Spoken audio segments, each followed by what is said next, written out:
Bom, pessoal, então hoje a gente começa a falar sobre computação evolutiva. Essa discussão vai ser dividida em 3 partes, tá?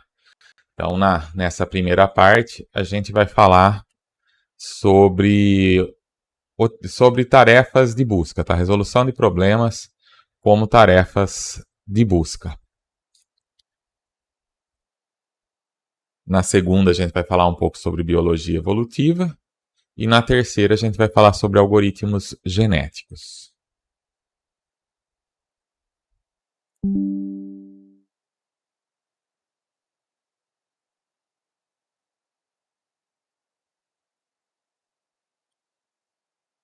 Então, computação evolutiva é um campo de pesquisa que utiliza ideias da biologia evolutiva com o objetivo de desenvolver técnicas para resolver problemas, para resolver sistemas complexos. E a maioria dessas ideias da computação evolutiva tem origem na teoria da evolução, lá do Charles Darwin, e na genética, nos estudos do Gregor Mendel, tá? E assim, esses modelos eles costumam propor uma população de indivíduos que são capazes de se reproduzir e que estão sujeitos a variações genéticas no caso, e isso resulta em novas populações de indivíduos que ficam cada vez mais adaptados ao ambiente.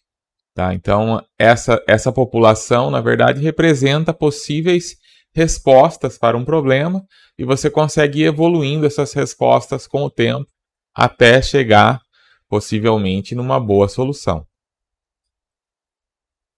Então, os algoritmos evolutivos, o que eles têm em comum é que todos eles são baseados na teoria de origem e de diversidade da vida. Mas existem, dentro dos algoritmos evolutivos, existem algumas categorias.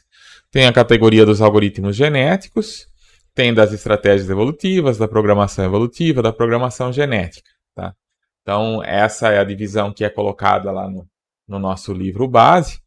Então, essa é a divisão que eu estou colocando aqui, mas a gente vai focar nos algoritmos genéticos. Tá? Então, o nosso foco maior vai ser aqui. Como eu falei, a ideia não é ver muitos algoritmos, mas ver alguns poucos algoritmos com uma profundidade maior.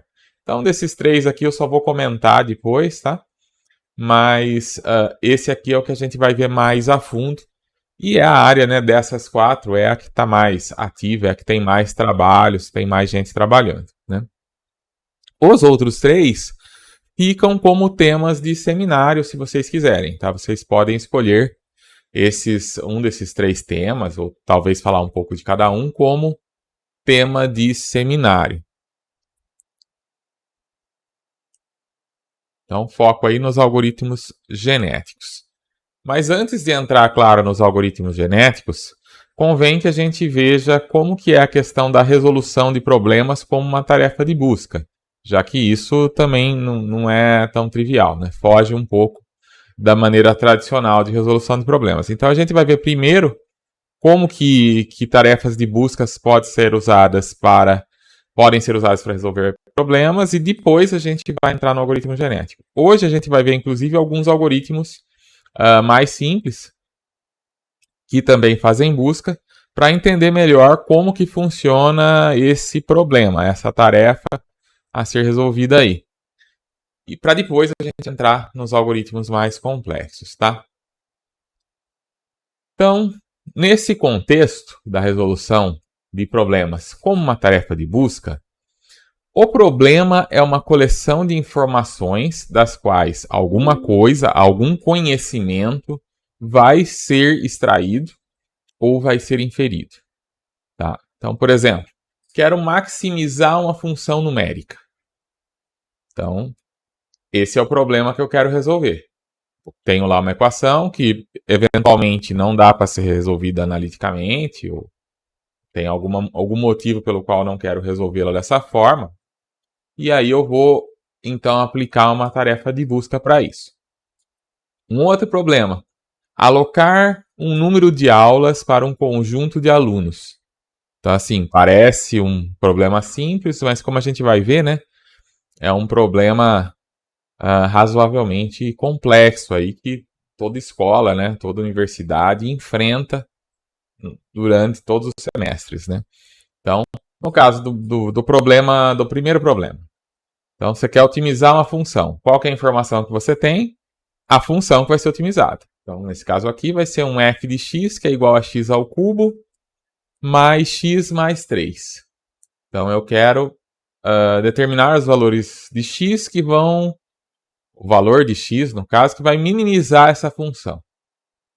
Tá? Então, eu posso fazer isso como uma tarefa de busca. Posso otimizar isso daqui. Qual que é o segundo caso? Né? Eu preciso criar os horários de várias turmas de estudantes em uma escola. Como que eu posso resolver isso? Então, a informação que eu tenho é a quantidade de estudantes, em cada turma, no caso, né? As salas de aula que eu tenho disponíveis, os professores, dentre outras informações. E eu quero encontrar um horário para todas as turmas dessa faculdade. Então, assim, parece fácil, mas é bem complicado, na verdade, porque você não pode colocar os estudantes com mais do que uma aula ao mesmo tempo. Você não pode colocar duas turmas na mesma sala de aula. Você não pode pôr o mesmo professor para dar aula em duas turmas ao mesmo tempo. Isso é só o básico. Depois vem uma série de restrições. Então, os professores podem não estar disponíveis todos os dias. Talvez ele dê aula numa outra escola naquele dia. As turmas de alunos, às vezes você tem restrições quanto às salas, né? Ao tamanho da sala. Aquela sala não comporta aquela turma, porque a turma é muito grande. Então, preciso colocar numa sala maior. Mas aí eu não tenho salas maiores suficientes. Eu posso ter salas que são muito distantes e às vezes o aluno, se ele vai ter uma aula numa sala e depois em outra, você tem que considerar o tempo de deslocamento desse aluno. Então, ali no campus de Rio Claro, por exemplo, né, para quem conhece, os alunos de computação, por exemplo, eles têm aula tanto nos blocos didáticos quanto nos laboratórios do DEMAC. E há uma distância considerável entre um e outro. Então, eu não posso marcar uma aula que vai começar logo em seguida da outra, porque eu preciso considerar o tempo que esses alunos vão ter para se deslocar. Se eles forem a pé, eu preciso contar ali 10 minutos, 15 minutos para eles poderem fazer esse deslocamento. Né? Então, tudo isso precisa ser levado em consideração na hora de fazer essa tarefa. E às vezes fazer isso manualmente é tedioso, é complicado, porque eventualmente você precisa ficar fazendo trocas e isso pode demorar bastante até você achar uma configuração razoável. Então, resolver o problema é você tomar ações, uma série de passos, uma sequência de ações que vão levar àquele desempenho desejado. E a ideia é aumentar o desempenho relativo dos indivíduos. Tá? Então, mesmo que eu não consiga ter uma avaliação absoluta, eu não consigo medir de maneira absoluta o quão bom aquela solução é, o quão boa aquela solução é, eu preciso pelo menos poder comparar soluções. É isso que a gente chama de busca. Então, aqui eu coloquei um exemplo de alguém que está querendo pendurar um quadro na parede. Então, você está lá querendo pendurar um quadro na parede e não tem ninguém para te ajudar. Você botou um prego lá, um parafuso na parede, vai pendurar o quadro, sobe na escada, põe o quadro, e aí de perto você não tem muito aquela noção, tá certo, não tá? A menos que você use um nível, alguma coisa. Mas você não tem um nível naquele momento. Você vai no olhômetro lá para ver se está certo.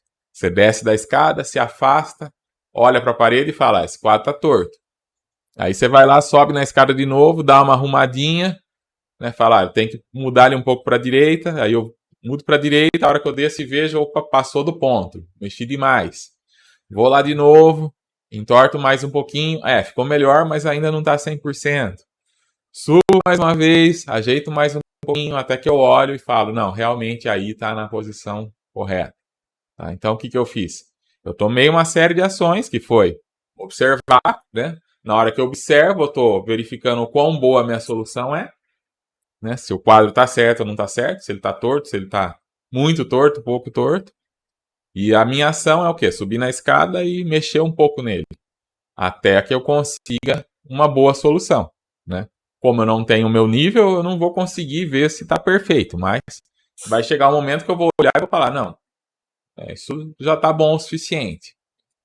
Eu vou deixar assim, tá? Então, o algoritmo de busca ele vai pegar um problema como entrada e vai retornar uma solução, uma ou mais soluções para esse problema. E aí você tem, então, um ou mais indivíduos que são conhecidos como agentes, que vão ser usados como soluções candidatas para esse problema. E, como eu falei, nem sempre você tem uma medida precisa para avaliar aquela solução, mas você deve ter, né, para conseguir resolver, você deve ter algum conhecimento sobre o desempenho relativo dos indivíduos. Se você tem um conhecimento absoluto, ótimo, né? Se você tem o conhecimento do desempenho desejado, ótimo. Eu sei aonde eu quero chegar e eu sei o quão perto eu estou desse local aonde eu quero chegar. Isso é mais fácil. Mas nem sempre eu sei aonde eu quero chegar. Eu não sei o quão boa a minha solução pode ficar. Então, nesse caso, eu posso fazer comparações. E aí eu vou comparando e vendo qual solução é melhor, até eu achar a melhor naquele conjunto de soluções que eu avaliei.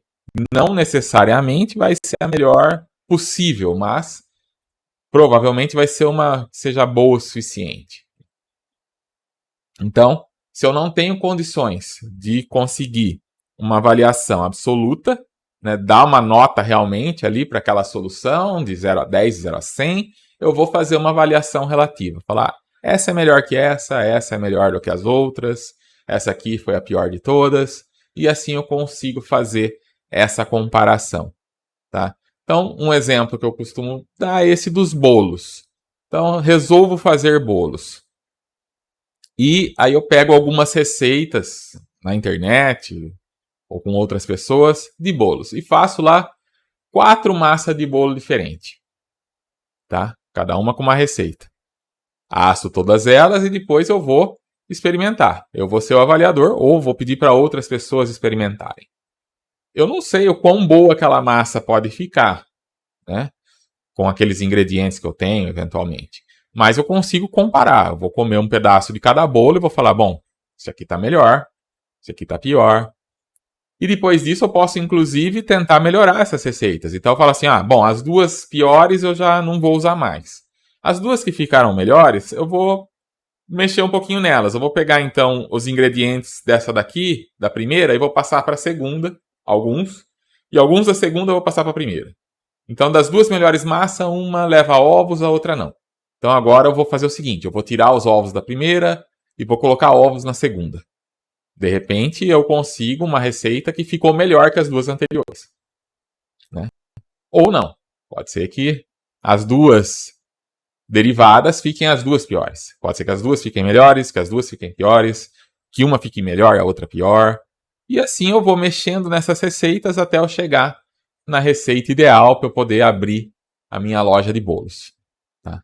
Então, dessa forma, eu estou fazendo uma resolução de problemas como uma tarefa de busca. Eu estou buscando a massa de bolo ideal através aí de tentativas de erro, né? De testes com várias receitas que eu vou adaptando, vou mexendo um pouquinho até tentar chegar na minha receita ideal.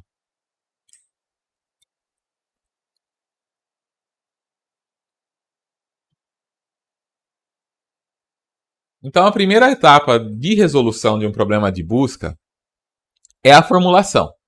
Tá? Isso é muito importante. Não adianta eu querer resolver alguma coisa que eu não sei muito bem o que é. Eu tenho que saber exatamente aquilo que eu estou querendo resolver. Então, o que eu preciso fazer?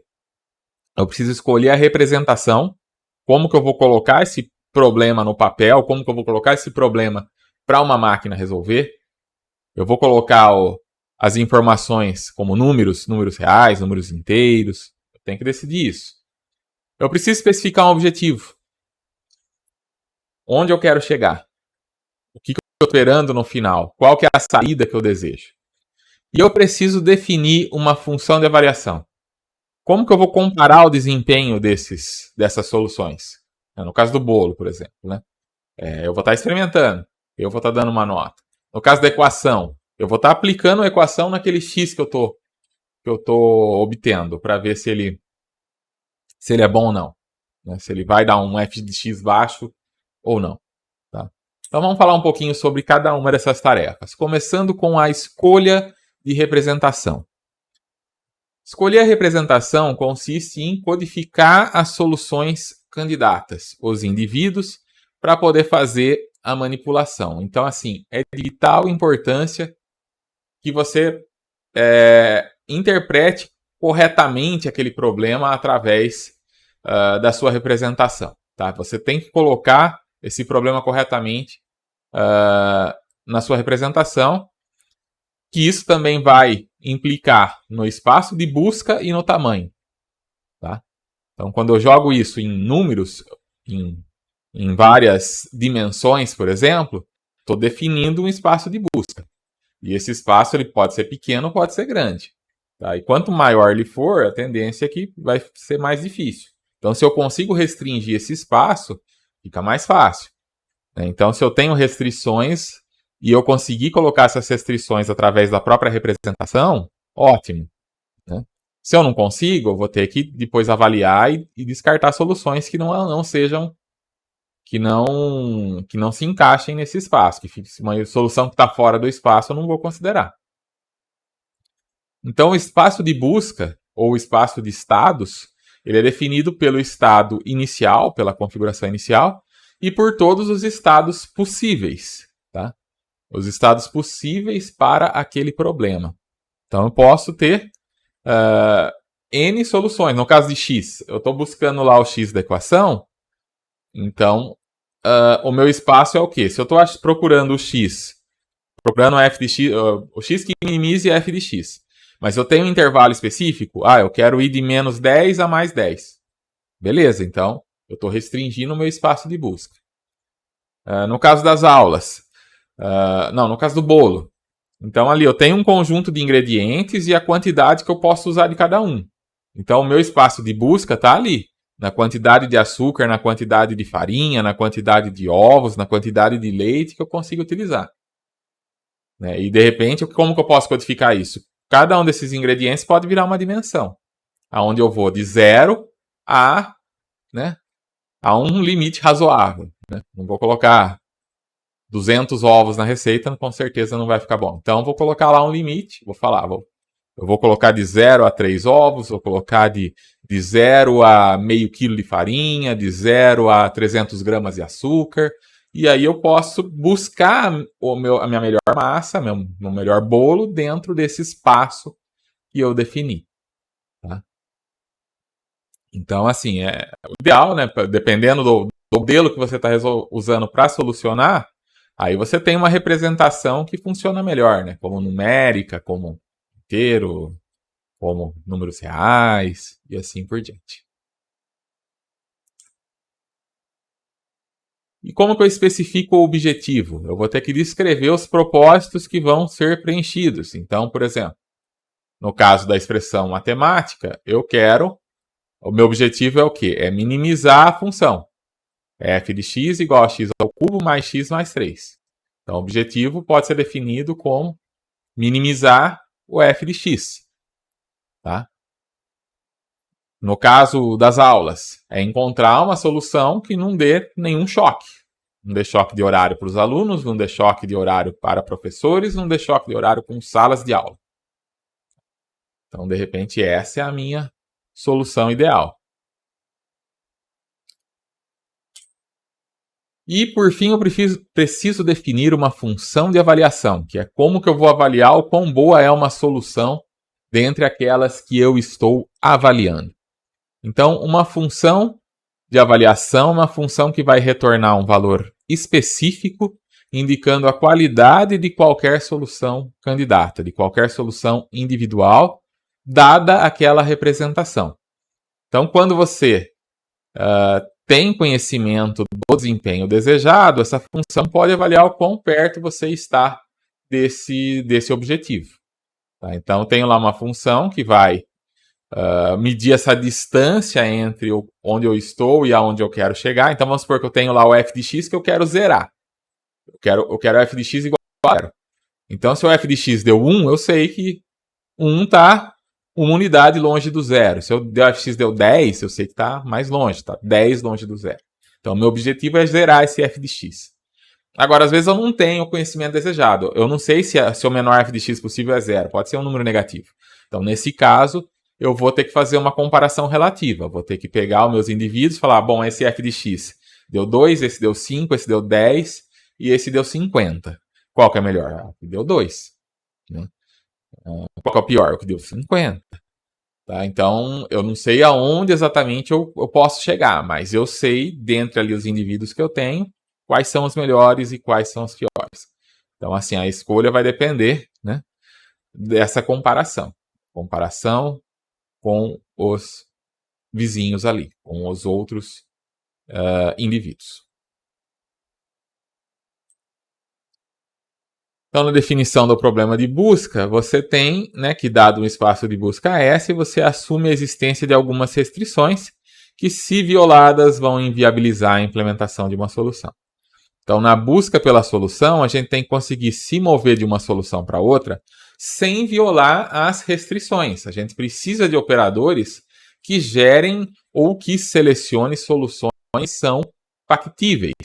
Então, voltando lá no meu exemplo da equação, se eu estou trabalhando com um x de menos 1 a mais 1, eu não posso, na hora de tentar gerar uma nova solução, o que eu vou fazer? Eu vou mexer no x. Então, se eu tenho um x igual a menos meio, eu vou fazer o quê? Eu vou perturbar um pouquinho esse x para ele ir um pouquinho mais para cima ou mais para baixo, para 0,6 ou para 0,4, para ver se isso vai melhorar ou não o meu f de x.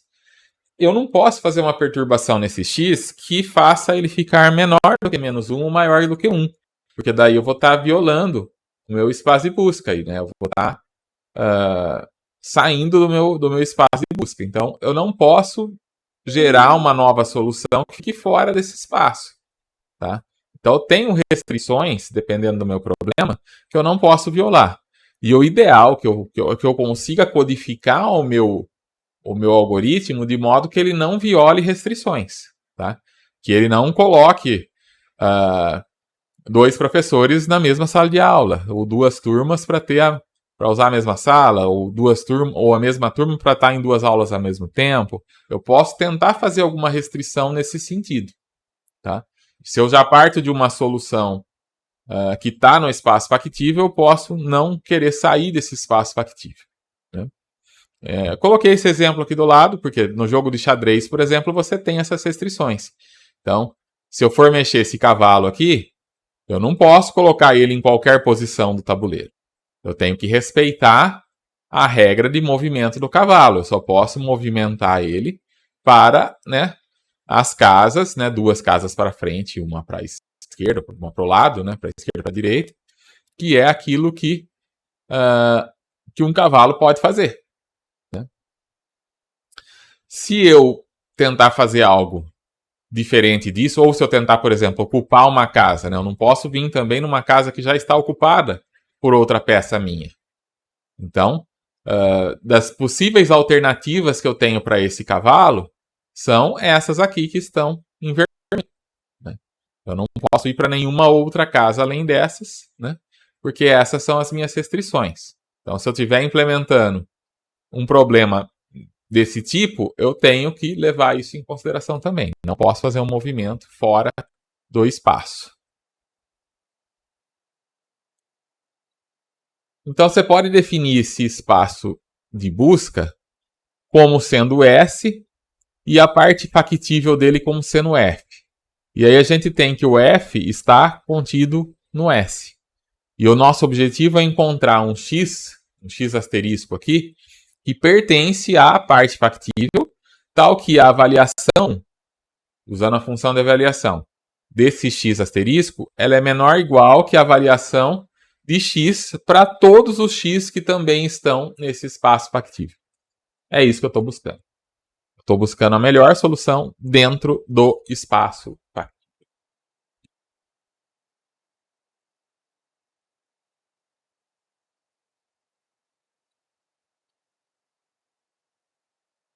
O exemplo de equação que eu dei até agora é o de minimizar. Né? Falei, eu quero encontrar o menor valor para f de x. Mas nem sempre o nosso objetivo é minimizar. Quando a gente quer minimizar, a gente tem um problema de minimização. Mas, eventualmente, a gente quer maximizar. Então, tem uma função que eu quero encontrar o maior valor para ela. Então, nesse caso, eu tenho um problema de maximização.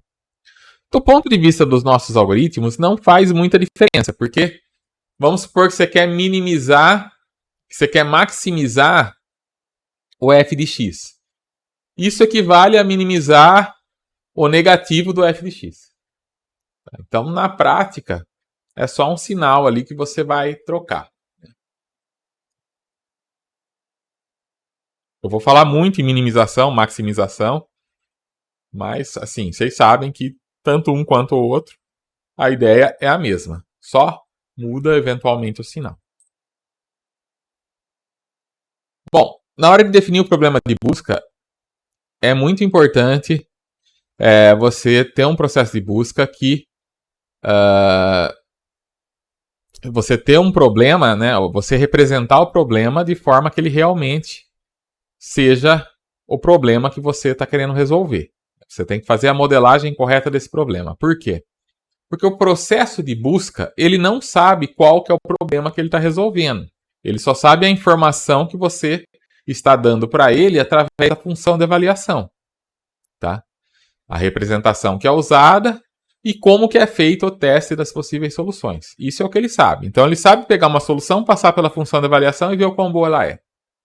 Mas se você tem uma função de avaliação daí que não corresponde ao seu objetivo, né, ou você tem um espaço que também não representa o seu espaço factível, você vai estar com problemas. Né? Então, se a sua função de avaliação não corresponde ao objetivo, você ainda vai estar procurando uma resposta. Mas é a resposta certa para o problema errado. Isso é muito perigoso de acontecer. Se você coloca uma função de avaliação errada, o seu processo vai buscar uma solução e vai te entregar. Mas aquela vai ser a resposta certa para o problema errado. Então, uma resposta... Aí tem a frase desse estatístico americano, do John Tucker, que diz que uma resposta aproximada para a pergunta certa vale mais do que você ter uma resposta precisa para uma pergunta errada.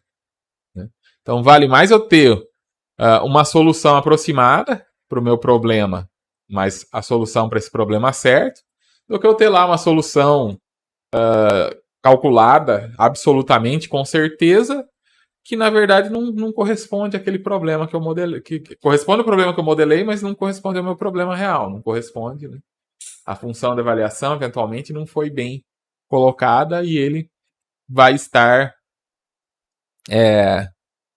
fazendo uma busca de uma resposta certa ao problema errado.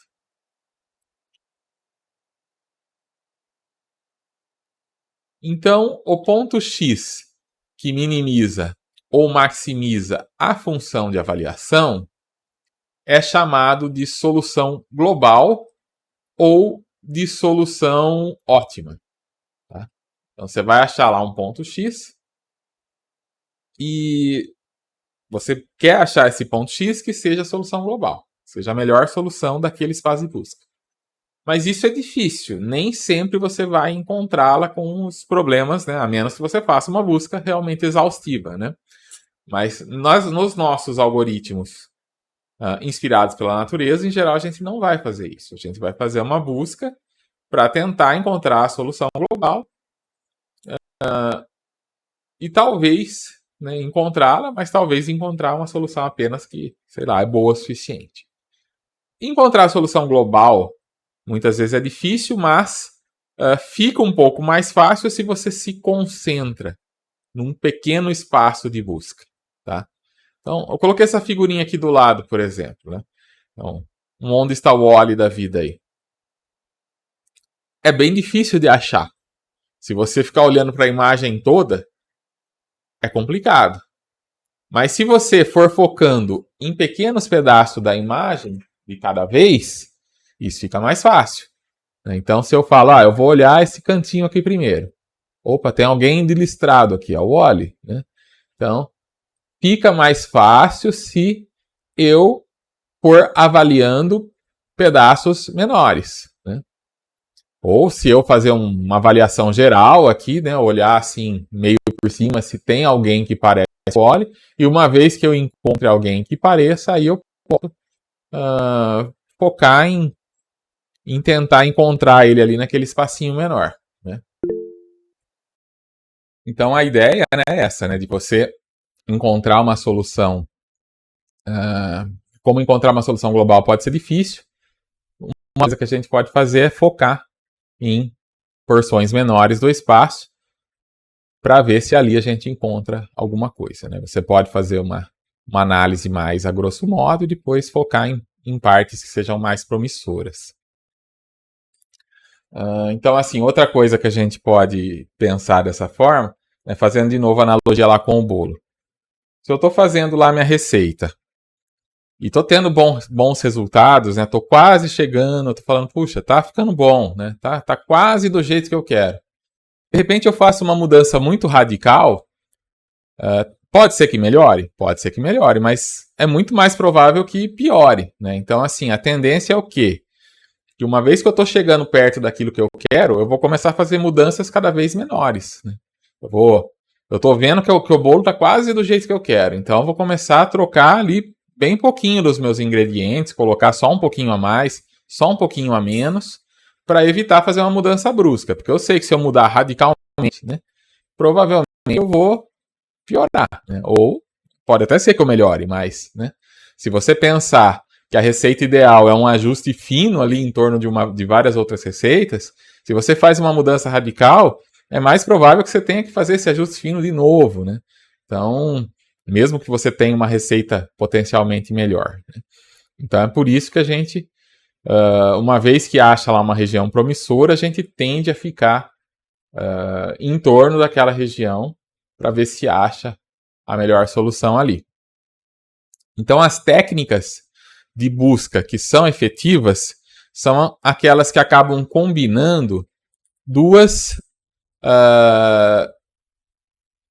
tarefas, tá? Que são a explotação e a exploração. Então, o que é explotação? Explotação é explorar as melhores soluções que você encontrou até o momento. Então, assim, das receitas de bolo que deram o melhor resultado, eu vou, em torno delas, tentar achar uma ainda melhor, sem mudar radicalmente, fazendo pequenos ajustes. Agora, exploração é explorar o espaço todo em busca de soluções. Aí é radicalizar mesmo, é testar várias receitas bastante diferentes para tentar ver aquela que vai ser mais promissora para depois eu partir para a explotação. Por exemplo, essa é uma estratégia. Não é a única, né? Mas é uma estratégia que tende a ser boa. Esses termos, explotação e exploração, né, eles vêm das geociências. Então, nas geociências, explotação é um termo técnico que se usa para se referir à retirada, à extração ou à obtenção de um recurso natural, que geralmente não é renovável, para fins de aproveitamento econômico, né? Então, assim, por exemplo, eu estou buscando ouro, tá? E eu acho uma pepita de ouro. Estou cavocando lá um terreno, acho uma pepita de ouro. A chance de que tenha outra ali por perto é grande, né? Se tem ali se é uma região que é propensa a ter ouro e eu acho uma pepita, então provavelmente tem outras. Então o que eu vou fazer? Eu vou cavocar em volta, né? Tava cavocando ali por algum motivo, fazendo uma construção, resolvi cavocar para fazer o alicerce e achei ali uma pepita de ouro. Pô, para a construção e vamos procurar para ver se tem mais. Vou cavocar tudo em volta do local onde eu achei essa pepita para ver se tem outra. Então, assim, por que eu vou cavocar em volta? Porque a chance de ter outra próxima é grande. Mas, por outro lado, se eu ficar cavocando só em volta, de repente eu corro o risco de acabar não achando uma jazida ainda maior, né? Eu achei uma pequena jazida, estou ali explotando ela, né? Mas se eu abrir mão da exploração, quer dizer, de ir procurar em outros lugares mais distantes, eu posso, de repente, estar deixando de achar uma jazida que era até maior do que essa que eu estou. Então, fiquei preso numa jazida pequena, buscando ali, sem ir além e acabo, né, ficando preso no que seria um ótimo local. Tá? Então, a explotação é isso, é você explorar aquele lugar que você já encontrou. Achei o petróleo aqui, é aqui que eu vou cavar o meu poço e vou ficar tirando petróleo até ele acabar. Né? Então, isso é explotação. Agora, exploração é o quê? É eu continuar perfurando outros lugares para ver se eu não vou achar mais petróleo e, às vezes, uma reserva até mais abundante em outro local. Tá? Quem que usa isso? A indústria de mineração, a indústria de arqueologia, né? Arqueologia é bastante comum, né? Alguém está lá fazendo também uma construção, acha lá um fóssil. O que acontece, né? Na hora já vão embargar a obra lá e vão fazer toda a escavação, porque onde você achou um, né? Provavelmente vai ter outros, né? Então, achei lá um osso de dinossauro. Vamos cavocar tudo aqui em volta, que, né? Se esse dinossauro morreu aqui, provavelmente os outros ossos dele estão por perto, né? Então, é isso que se faz, né? Na arqueologia e em tantas outras áreas aí de exploração, tá? Então, quando a gente parte para o modelo computacional, a gente vai fazer isso também. A gente vai tentar balancear essas duas coisas. O modelo de busca ideal não é o que faz só a explotação e nem é só o que faz exploração. O que faz só a explotação, ele tá fadado muitas vezes a ficar preso num ótimo local. Ele vai chegar ali numa solução boa e falar, tá aqui, é essa. Já o que faz exploração, que só faz exploração, também não vai encontrar uma boa solução, porque ele vai pulando de um lado para o outro, e pode ser que aleatoriamente ele encontre a solução, mas a chance é pequena, né? De aleatoriamente você pular lá no ponto certo, sem fazer nenhuma explotação. Então, normalmente os bons algoritmos são os que balanceiam essas duas coisas, que explotam e exploram. Exploram um pouco, explotam um pouco, tá? E aqui esse exemplo que eu achei bem bacana do Thomas Edison, né? O Thomas Edison não criou a lâmpada elétrica através de melhorias contínuas em velas. Então, assim, até então se usava vela para iluminar. A ideia dele, né, com certeza a vela foi melhorada ao longo dos anos. Né? Foram fazendo velas melhores, mais duradouras e tudo mais. Melhorando o pavio, melhorando a cera. Com certeza, né, isso aconteceu. Mas na hora que o Thomas Edison criou a lâmpada, ele estava criando algo, uma ideia totalmente diferente. Então aí ele criou lá a primeira lâmpada como algo que foi uma exploração. Hoje, o que a gente faz em cima da lâmpada pode ser chamado de explotação, né? Então, a partir da lâmpada original, foram melhorando, fazendo um filamento mais resistente, mais duradouro, que ilumina mais e tudo mais, até chegar na lâmpada, né? Nas melhores lâmpadas incandescentes que nós tínhamos até um tempo atrás. Aí vem uma nova revolução, alguém cria lá as lâmpadas CFL, né? E aí todo mundo começa a melhorar aquelas lâmpadas, durabilidade e tal, até que vem uma nova exploração e, lâmpadas de LED. E agora estamos aí na era das lâmpadas de LED, melhorando as lâmpadas de LED, deixando-elas, fazendo LEDs cada vez mais brilhantes e que consomem menos para ter o quê? Para ter uma lâmpada que dure bastante, que consuma pouca energia e gere bastante luz. Então, assim, se o fabricante de lâmpada tivesse ficado preso na lâmpada de filamento, ele também, né, não ia evoluir muito mais, né? Chega uma hora que alguém precisa fazer algo diferente. E aí, quando alguém faz algo diferente, começa toda uma fase de explotação de novo. Então, isso é muito comum também nas invenções da humanidade, né? Alguém tem uma ideia radicalmente diferente, constrói aquele protótipo, que de início não vai ser lá muito bom, mas vai melhorando, melhorando, melhorando, até que aquilo vira algo que pode ser usado em larga escala. E aí vai ser explotado por um bom tempo, até ter uma nova invenção, algo de novo. Né?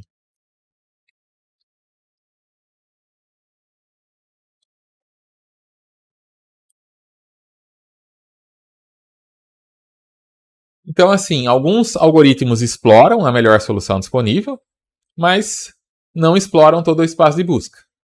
É o caso do Subida da Colina que a gente vai ver hoje. O Subida da Colina, ele é um algoritmo de explotação. Você coloca ele ali num ponto e ele vai subir colina acima, ou descer, se for minimização, apesar dele chamar subida da colina, também poderia ser descida, tá? E ele vai chegar num pico, ou num vale. E é ali que ele vai parar.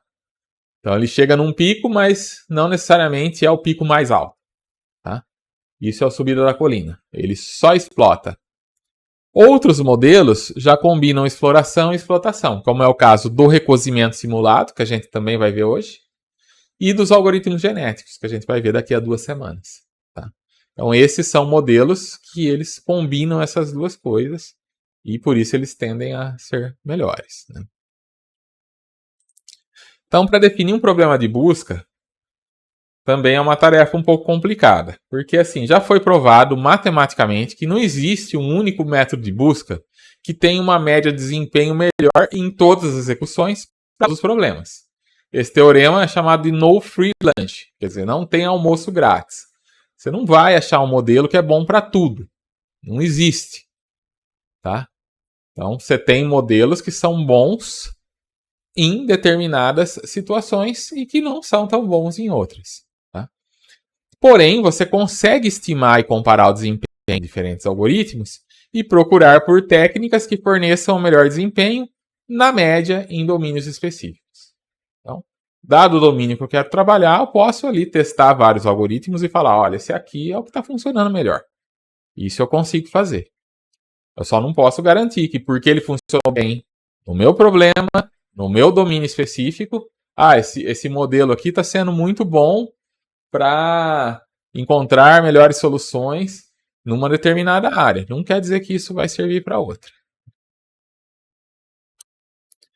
Bom, então, o ótimo local é uma solução potencial. Ele é o menor ponto dentro de uma vizinhança N. Então, assim, qual que é a definição disso? É um X que pertence ao F de factível, né? Ele vai ser ótimo local se a avaliação desse X, for menor ou igual que a avaliação de Y para todo Y que pertence à vizinhança, onde essa vizinhança está dentro aí de uma distância, tá? De uma medida de distância com relação ao X. Tá? Então aqui a gente tem dist de XY menor ou igual a um determinado epsilon. Tá? Dist, então, é a função que vai determinar a distância entre X e Y. Depende do seu espaço de busca. Pode ser a distância euclidiana, pode ser outros tipos de distância também que você pode usar. Então você sempre vai saber se aquele ponto é o ideal, se dentro daquela vizinhança ele for o menor. E o epsilon é uma constante positiva. Então aqui, novamente, né? Você tem um skatista que ele está aqui num vale. Dentro do que eu estou conseguindo ver, ele está no menor ponto. Mas eu não sei se de repente essa montanha aqui não continua subindo e depois desce e tem um vale ainda mais baixo aqui. Pode ter. Quem garante que não tem um outro vale aqui ou outro aqui, né? Então, do que eu consigo ver dessa pequena parte que eu estou tendo acesso, que é a vizinhança, eu sei que ele está no ponto mais baixo. Então, isso aqui é um ótimo local. É o ótimo global também? Não se sabe. Tá? Então, ótimo local é o melhor dentro de uma região. Tá? Aqui é o ótimo local, por quê? Porque dentro dessa vizinhança, ele é o melhor. Aqui é um ótimo local, por quê? Porque dentro de uma vizinhança, ele é o melhor. Ótimo local, ótimo local, ótimo local. Tá? Então, para saber se é melhor, se é um ótimo local, você não precisa avaliar tudo. Você só precisa, né, avaliar o que está dentro da vizinhança. Então, esse é o melhor na região dele. Ele é o campeão regional. Tá? Então, ele é o campeão regional, ele é o campeão nacional. O ótimo global é o campeão mundial. Então, por exemplo, o Palmeiras nunca chegou aqui. Você tem outros times, como São Paulo, que já chegaram aqui 3 vezes. O Palmeiras, né, ficou só aqui nos outros ótimos, nos locais. Tá?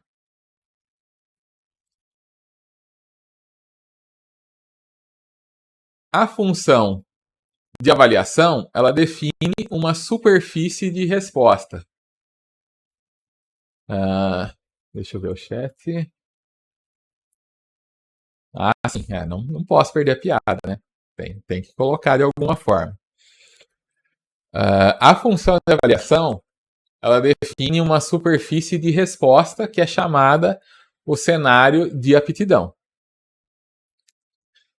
Essa superfície parece muito com a topografia de montanhas e de vales. Então, olha aqui uma foto, né? Que você vê aqui várias montanhas. Daqui da onde eu estava, quando eu tirei essa foto, eu não sei exatamente qual que é o vale aqui mais baixo, né? Não consigo, eu não tenho acesso ao todo. Eu não estou vendo atrás das montanhas aqui. Então, o ponto onde eu estou não é o mais baixo. Possivelmente tem outros pontos mais baixos aqui. Como que eu vou achar isso? Só se eu sair, né? Procurando aqui. Ou vou ter que sobrevoar as montanhas, ou vou ter que sair fazendo uma caminhada aí, né? Para poder achar. E o ponto mais alto? Também, né? Também, aparentemente, aqui do que se vê é aqui, né? Não sei se tem algum outro ponto escondido. Então, dentro desse cenário, você tem pontos mais altos e pontos mais baixos. Então, o problema normalmente se concentra em achar o maior ponto, que é a maximização, ou, de repente, um menor ponto, que seria a minimização. Tá? Nesse cenário de aptidão. Então, o espaço de busca parece muito com essas topografias de montanhas. Tá? Se você representar ele numa figura, né, poderia ser esse aqui o ponto ótimo, né, se for uma maximização, ou esse aqui se for uma minimização. Então, você pode representar isso de maneira 3D ou 2D. Né? Nos nossos exemplos, a gente está trabalhando com 3D e 2D porque é o que dá para enxergar. Tá? Mas é comum a gente ter problemas de muitas dimensões. De 10, de 20, de 30, de 50, de 200 dimensões. Alguns modelos são bons em trabalhar com múltiplas dimensões. Então, mesmo que a gente não seja capaz de ver, né, não tem como plotar aqui 200 dimensões. Mas o meu modelo pode trabalhar muito bem com 200 dimensões. Tá? Tem modelos que são muito bons para trabalhar com múltiplas dimensões. Outros modelos não são tão bons e aí eu preciso, né, adequar também a escolha do meu modelo àquilo que eu estou querendo resolver. Então, o que eu falei até agora, né? Para você saber, para você tentar encontrar um ponto menor, você explota, você procura em volta, você vai um pouquinho mais para lá, um pouquinho mais para cá. Né? Se eu estou lá de olhos vendados e eu quero achar o pico da montanha, eu não estou conseguindo enxergar para que lado que ela sobe, para que lado que desce. Mas o que eu posso fazer? Eu posso dar um passinho para o lado, né? Eu dou um passo para o lado. Se eu vejo que eu estou descendo, eu volto. Se eu vejo que eu estou subindo, eu falo, é por aqui mesmo, vou tentar subir. Então essa é uma estratégia, né? Eu não consigo pular de um local para o outro, mas eu consigo dar um passo. E nesse passo eu avalio se a minha nova posição é melhor ou pior que a anterior. Tá? Então as decisões podem ser apenas locais. Você pode decidir onde você vai procurar seguir apenas com a informação local. Então, né, você dá um passinho aí para frente, para trás e vê, né, para onde que você vai estar subindo. E aí você segue nessa direção. Então, se a busca for sempre montanha acima, né, então se eu sempre der um passinho e eu só for adiante se eu estiver subindo, eu nunca vou querer ir para uma posição que eu vou para baixo e continuo descendo, né? Se eu for para baixo, eu sempre volto para onde eu estava. Se eu fizer isso, eu vou achar um ponto alto, mas não necessariamente é o ponto mais alto. Né? Eu vou subindo, subindo, subindo, chegou num ponto que para todo lado que eu der um passo, eu vou estar descendo. Então eu falo, cheguei no pico, mas não necessariamente é o pico mais alto. Às vezes eu vou precisar o quê? Descer um pouquinho para depois subir de novo e chegar no ponto que é realmente o mais alto. Tá?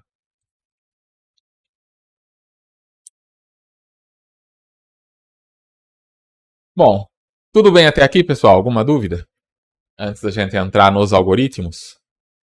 Então vamos entrar aqui agora nos algoritmos, tá? Falar agora do subida da colina e do recozimento simulado. Então são duas técnicas bastante tradicionais. Subida da colina vem do inglês hill climbing, então se vocês forem procurar na internet, aí vocês podem, por termo em inglês, vocês vão achar bastante ocorrência, né? E recozimento simulado também vem do inglês simulated annealing. dentro do recozimento simulado, né, você tem também a subida da colina probabilístico, que é bastante semelhante, né? Então a gente vai ver ele também. Você pode pensar no recozimento simulado como um caso especial de algoritmo evolutivo. Tá? E a gente vai estudar então esses dois modelos como uma preparação para os algoritmos evolutivos. A gente vai ver eles que são mais simples, para a gente focar no problema realmente, né, no problema, na questão da busca no espaço, para depois a gente entrar nos algoritmos mais complexos, como é o caso do algoritmo genético. Tá? Então, para que a gente vai estudar o Hill-Climb e o Simulated Annealing se eles não são, né, o estado da arte em termos de otimização? Primeiro, para melhor compreensão. São modelos simples, mais fáceis de entender. Então, entendendo eles, depois vai ficar mais fácil para entender os métodos mais complexos. E, além disso, eles também vão servir para comparar desempenho. Porque daí, a hora que vocês implementarem o algoritmo genético, você pode comparar o quão bom foi o seu algoritmo genético em relação a esses outros dois. E falar, né? Falar, olha, o algoritmo genético foi mais rápido, ou foi mais lento, né? Ou, enfim. Você vai depois poder falar no seu relatório qual que teve mais vantagem, quais são as vantagens e desvantagens de cada um. Então, basicamente, primeiro a gente vai aprender a dirigir kart para depois a gente ir para a Fórmula 1. Tá? Então, vamos falar do subida da colina. O subida da colina é um método de busca local que usa um aperfeiçoamento iterativo aplicado num único ponto no espaço de busca. E para cada iteração, você vai gerar um novo ponto x', que é selecionado quando você faz uma pequena perturbação no x. Então, você pega o x, dá uma pequena perturbação nele, tá? E ele vai te dar aí um x', que pode ser melhor ou pior do que o x. Então, você sempre escolhe o x' na vizinhança do x. Basicamente você está subindo a montanha e você dá um passo. Que pode ser um passo morro acima ou morro abaixo. Né? E aí a tendência é o quê? No caso da subida da colina, você só aceita e morro acima. Então você deu o passo para baixo, você volta. Tá? E você não pode dar um passo maior que a perna. Então você sempre dá pequenas perturbações. Até porque se você der saltos muito grandes, né? Também não vale a pena, porque você vai passar do topo, né?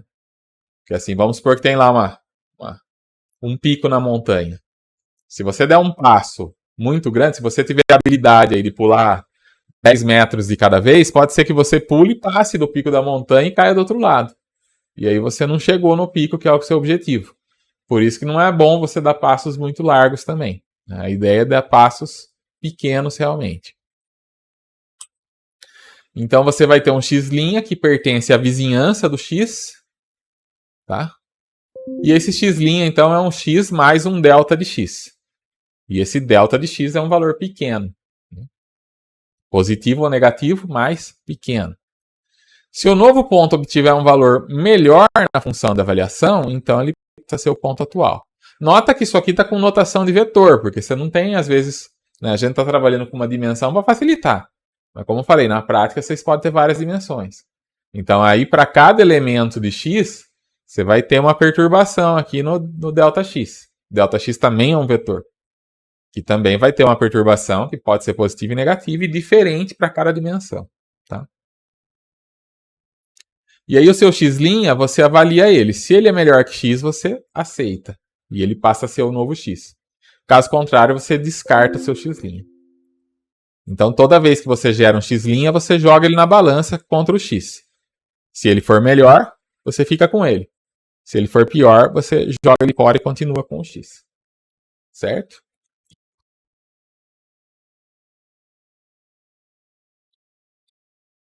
Quando eu paro? Eu paro quando nenhuma melhoria pode ser obtida.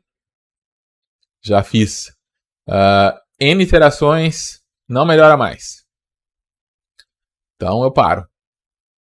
Tá? Então meu critério vai ser esse. Se eu fizer 100 iterações sem que tenha acontecido nenhuma melhoria, quer dizer, 100 passos que eu dei, eu tive que voltar para onde eu estava antes porque não melhorou, eu paro. Outro critério, número fixo de iterações. Eu vou dar 1000 passos. Aí cansei, parei, não importa se eu estou num pico ou não estou, eu vou parar. E a melhor solução que eu encontrei até então retorna. Outro critério de parada é o ponto-alvo. Então, eu sei onde é o pico. Eu sei qual que é a altura do pico. A hora que o meu GPS aqui estiver mostrando que eu estou naquela altitude, né? Mesmo que tá uma neblina lascada aqui, eu não estou conseguindo ver nada, mas se o meu GPS está falando que eu cheguei na altitude de 1.200 metros, então é sinal de que eu cheguei no pico. Parei. Tá? Então posso fazer isso no meu algoritmo também. Posso combinar os três, inclusive. Né? Eu posso colocar um número fixo para evitar, né, que fique rodando por muito tempo. Posso colocar nenhuma melhoria, e aí eu posso parar antes do número fixo, se for o caso. E posso colocar o alvo. Se eu chegar no alvo, também paro antes do número fixo. Eu gosto de sempre deixar meus algoritmos com múltiplos métodos aqui, porque assim, se pegar um problema lá que é muito demorado, eu vou parar pelo número máximo de iterações. Se não, eu posso parar antes. Então a gente vai ver o algoritmo no próximo slide. A gente vai ter o x como ponto atual, o g como valor-alvo para a função de avaliação, assumindo que a gente conhece esse valor, né? E o max_it, que é o número máximo de iterações que são permitidas. Então tá aí o nosso hill climbing, olha aí. A gente tem o procedimento hill climbing, que a gente vai inicializar o x. Como que eu inicializo o x? Pode ser aleatório. Vou criar um x aleatoriamente, mas dentro do meu espaço de busca. Tá? Tem que ser factível. Então, se eu vou de -1 a 1, eu gero um x que vai de -1 a 1. E aí eu avalio esse x. Para eu já saber o quão bom ele é. Né? Se eu der muita sorte, né, eu posso avaliar o x e já é a melhor solução. Né? E aí eu posso parar, mas não é difícil de acontecer. A menos que você tenha um espaço de busca muito pequeno. Aí eu começo com t igual a 1, meu contador de iterações. Enquanto esse t for menor do que o número máximo de iterações e o avaliar de x é diferente de g, que é o meu alvo, eu vou fazer isso aqui. Então, quando eu paro se o número máximo de iterações for atingido ou se o meu avaliar de x é igual ao que eu estou pretendendo. Né? Então, cheguei no alvo. Se essas duas condições são falsas, então eu vou fazer o seguinte, eu vou perturbar o x e armazenar o resultado no x'. Eu vou avaliar o x' e eu vou ver se a resposta da avaliação do x' é melhor do que a do x. Se ela for, é sinal de que x' é melhor que x, então meu x passa a ser x'. Se ela não for, eu não faço nada, quer dizer, eu continuo com o x que eu já estava antes. Conto mais uma iteração e volto aqui. E vou ficar nessa. Vou ficar nessa até uma dessas duas condições serem atingidas. Ok? Dúvidas no algoritmo de subida da colina?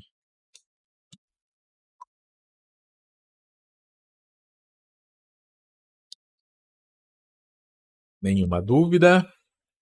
Então vamos continuar. Bom, a subida de colina tem algumas fraquezas, tá?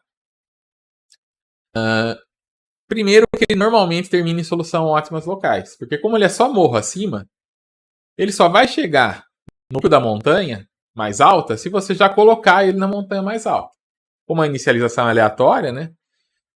Se tem muitas montanhas, dificilmente ele vai cair na mais alta. Então ele costuma ficar preso em um ótimo local. Não tem informação sobre a distância da solução encontrada para a ótima global. Às vezes você está no pico de uma montanha alta, mas ela está muito longe da montanha mais alta. Então, eu tenho essa dificuldade também. Outra coisa é que o ótimo encontrado depende muito da configuração inicial. Como eu falei, você tem lá toda uma cordilheira. Você só vai chegar no ótimo global, no pico mais alto, se você cair na montanha mais alta. Se você cair em qualquer outra montanha, você não vai encontrar. Então, a configuração inicial é onde você inicializou esse ponto. E o quarto problema é que não é possível você calcular um limite para o tempo computacional do algoritmo. Ele pode rodar por muito tempo.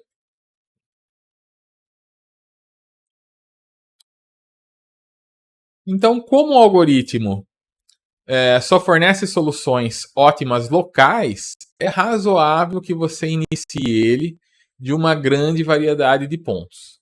Tá? A esperança é que pelo menos um leve no ótimo global. Então, como eu falei, se eu jogar o alpinista aqui em qualquer montanha, ele vai subir montanha acima, mas se ele chegar aqui, é ótimo local. Se ele chegar aqui, é ótimo local. O ótimo global tá aqui. Então, se eu jogar uma vez só, a chance é de que ele não chegue, né? Chance maior de que ele não chegue. Só se eu colocar ele nesse espaço aqui que ele vai chegar. Se eu colocar ele em todo esse outro espaço aqui, ó, ele não vai chegar no ótimo global. Então, como que eu maximizo a minha chance de chegar no ótimo global? Eu inicializo às vezes. Eu coloco vários alpinistas aqui em vários pontos das montanhas, na esperança de que pelo menos um deles consiga chegar no topo da montanha mais alta. Ok?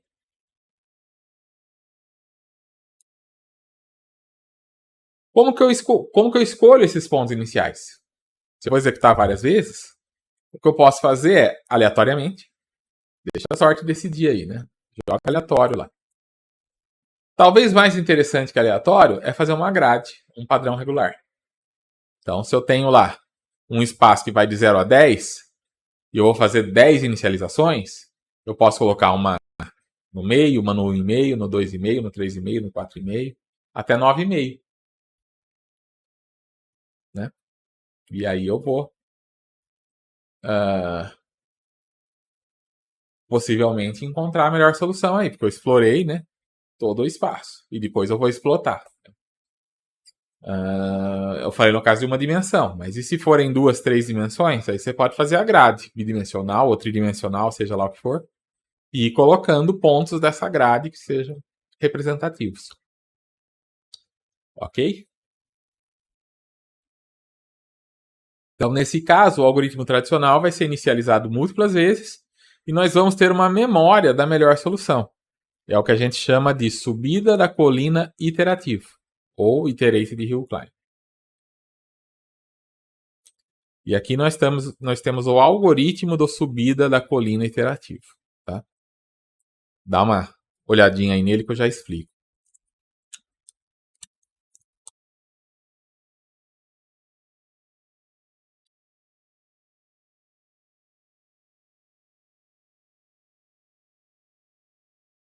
Bom, então aqui é o seguinte. Você vai ter, na inicialização, um nstart, que é o número de inicializações que eu vou ter. Então, vou inicializar 10 vezes, 100 vezes. Número máximo de iterações para cada execução. E o G, que é o alvo. Que eu posso ter ou não ter, como eu já falei. Aí você inicializa melhor. Como que eu inicializo o melhor? Né? Inicializo com o pior valor possível.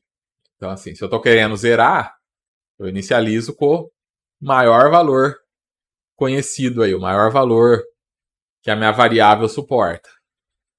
E do contrário, né, se eu quero o maior valor possível, eu inicializo com 0, ou com valor negativo. Né? O que eu vou fazer então? Vou avaliar o melhor, e se ele for diferente do alvo, eu vou fazer o seguinte. Eu inicializo o x e avalio o x. Aí eu vou fazer o climbing e vou obter um novo x. Esse novo x, se a avaliação dele for melhor que a avaliação do melhor, tá? Aliás, eu falei errado aqui, tá? Quando eu falei para inicializar o melhor, como eu estava pensando em termos de f de x, mas aqui já seria um x, né? Então você pode colocar qualquer x, na verdade. Você pode colocar qualquer x como melhor, porque você inicializa, avalia, e aí você compara com o próximo que você gerou. Se ele for melhor do que o seu x, aí o melhor, se o seu x for melhor do que o que estava como melhor, o seu melhor passa a ser esse novo x. Senão ele continua sendo aquele que ele era. Tá? Então, aqui eu tinha pensado em termos de f de x. F de x, é claro, você está buscando um f de x igual a 0, você não pode começar a comparar com f de x igual a 0. Você vai ter que comparar com um valor bem alto. Mas aqui é até mais interessante, porque você vai estar gerando um x, né? E esse x se avalia. Pode ser que você dê a sorte de gerar um x muito bom logo de cara, e aí você vai ter várias avaliações aqui que ele vai permanecer como melhor. Do contrário, né? Aliás, se você inicializa um melhor muito bom logo de cara, daí você vai ter vários X que não vai chegar nesse melhor. Mas, muito provavelmente, não vai ser isso que vai acontecer, né? Logo você vai obter um X que já vai ser melhor do que o melhor aqui. E você vai fazer isso iterativamente, né? Até você obter o melhor X aí dentre aqueles que você testou. Ok? Aqui um exemplo, então. Então vamos supor que eu inicializo aqui o meu X1. O que acontece? Ele vem parar aqui, no meu ótimo local, X1 asterisco. Posso inicializar um X2 aqui, e esse deu mais sorte, vai chegar aqui no X asterisco 2, que nesse caso é o ótimo global. Tá? Então, para todo problema, a ideia é o quê? É inicializar várias vezes, com a esperança de que uma delas caia, né? Se você inicializar entre esse ponto e esse ponto, ele vai chegar no ótimo global. Lembrando que na maioria dos problemas você não está vendo o gráfico, né? Se você está vendo o gráfico, fica fácil. Mas na maioria dos casos você não vê o gráfico. Você não tem como plotar, é inviável. Cada cálculo de x demora muito. E aí você não tem como ver o gráfico. O gráfico tem muitas dimensões. Tá? E aí você não consegue ver. Como eu falei, né, um critério de parada alternativo é você, né, se a melhor solução não muda significativamente após um certo número de iterações, você pode dizer que o algoritmo convergiu para um ótimo local e para. Tá? Você iniciou. Seu melhor valor está descendo, e chegou um ponto que ele estabiliza. Sinal de que você provavelmente não vai melhorar mais e aí você para. Tá? Eu coloquei isso aqui porque no exemplo, os exemplos são do livro do Leandro, né? E aqui ele tá bem simples, né? Ele tá com poucos critérios de parada e não está considerando essa questão aqui. Né? Poderia colocar essa questão no algoritmo? Poderia, mas ia ficar mais difícil de entender. Então, para facilitar, a gente deixa assim mesmo. Mas vocês sabem que na prática vocês podem não querer ir até o número máximo de iterações. Às vezes é o desperdício, né? Você ir até o número máximo de iterações. Você bota lá 1000 iterações, mas com 15 já chegou no ótimo global. E aí você vai ficar rodando à toa. Então, em problemas reais, o que acontece é que o número de soluções locais pode ser bastante alto. E uma estratégia, então, de tentativa e erro acaba não sendo plausível. Porém, a boa capacidade de explotação do subida da colina pode ser combinada com outras técnicas que sejam capazes de executar uma melhor exploração do espaço. Tá? Então, você pode ainda usar o subida da colina, mas em conjunto com outros, né? Para ele ter uma solução melhor. Né? Então, uma primeira modificação que é bastante interessante do subida da colina é o subida da colina probabilístico. Ou seja, como que ele funciona? Ele tem uma probabilidade de que o x' seja selecionado dependendo da diferença entre os valores que foram retornados pela função de avaliação para o x e para o x'. E a gente vai ter um t, então, que é um parâmetro de controle do decaimento dessa função exponencial. Então, aqui a gente tem o algoritmo de subida da colina probabilístico. Então, aqui você tem o Stochastic Hill Climbing, né, que é o nome dele. Ele vai receber o número máximo de iterações e o G, que é o alvo. Né? Então, a gente tem essas duas coisas aqui. E aí você vai inicializar o X. E vai avaliar esse X.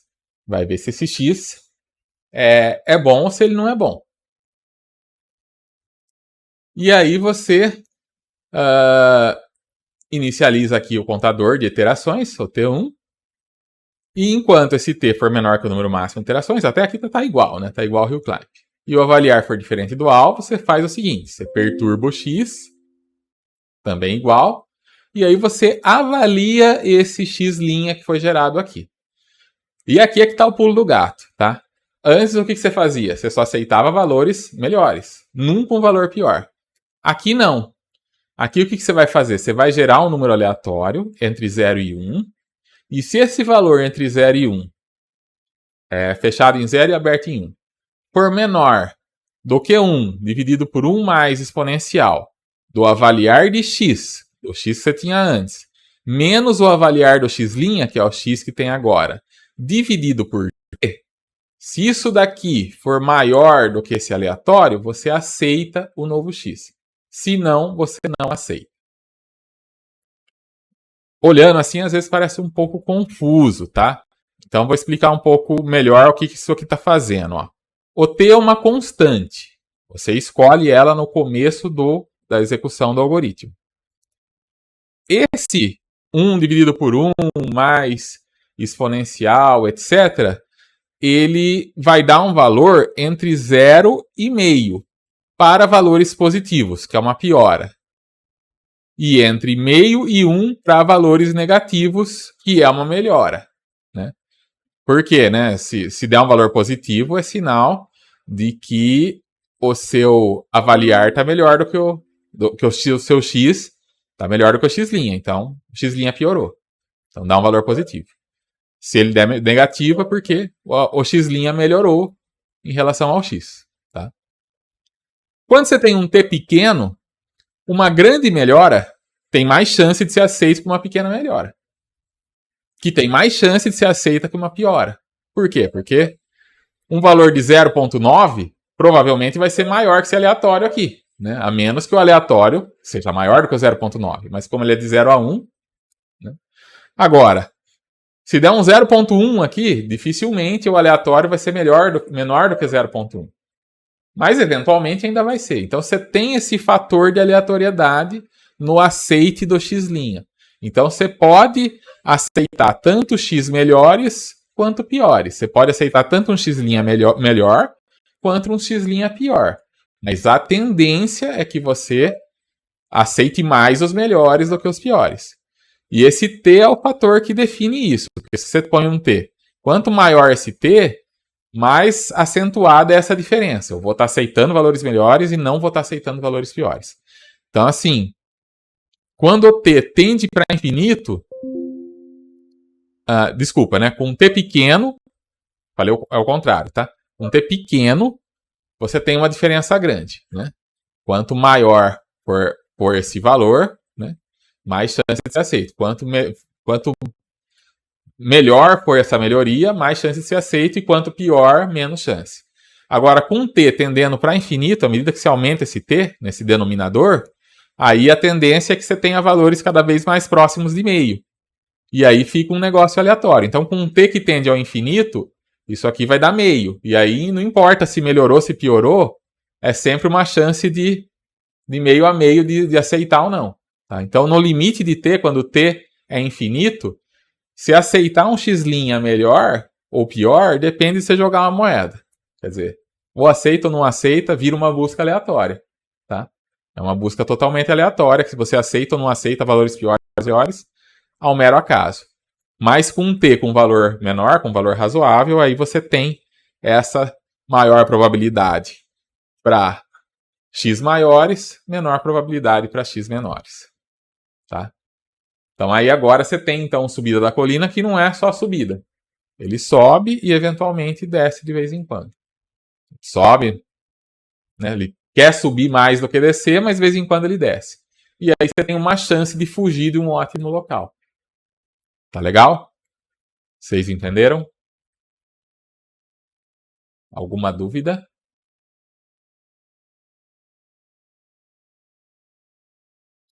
Então, só para explicar melhor aqui. Aqui está explicando o que eu já falei, tá? A probabilidade de que o novo ponto x' seja aceito é dada pelo p igual a 1 dividido pelo 1 mais exponencial do avaliar de x menos avaliar de x', dividido por t. Quanto maior o valor de t, menor a importância da diferença da avaliação. Com um valor de t muito alto, a busca fica similar a uma busca aleatória.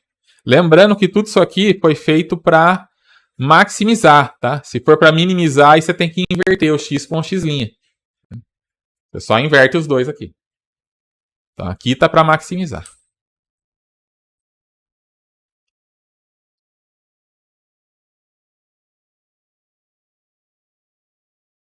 Dúvidas, então, no subida da colina probabilística?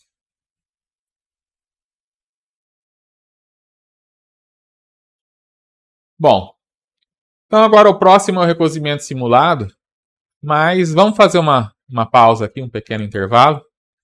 Não falta muito, tá? Falta mais 13 slides aqui só e depois tem um exercício, tá? Então agora são 3h35.